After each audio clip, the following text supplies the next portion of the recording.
In what must be a first in French politics, former President Nicolas Sarkozy has turned himself into police custody. The 59-year-old arrived in a suburb of Paris Tuesday for questioning over alleged corruption.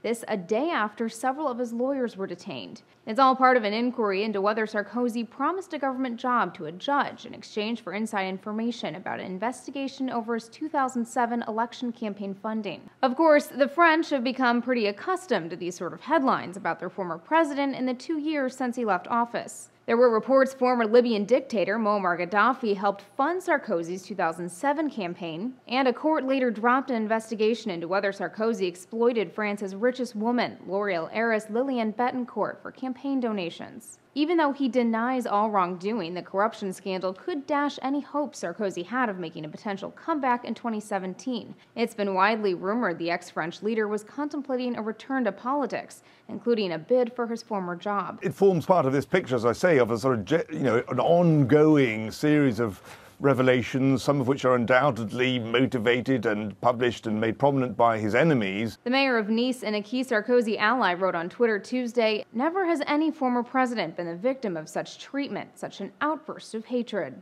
While a former French president turning himself into police custody is thought to be unprecedented, it wouldn't be the first time a former French president ran into some legal trouble. Sarkozy's predecessor, Jacques Chirac, was convicted in 2011 on embezzlement charges and given a suspended prison sentence. Under French law, Sarkozy can be held up to 48 hours without being formally charged with a crime. For Newsy, I'm Elizabeth Hagedorn, multiple sources, a broader view.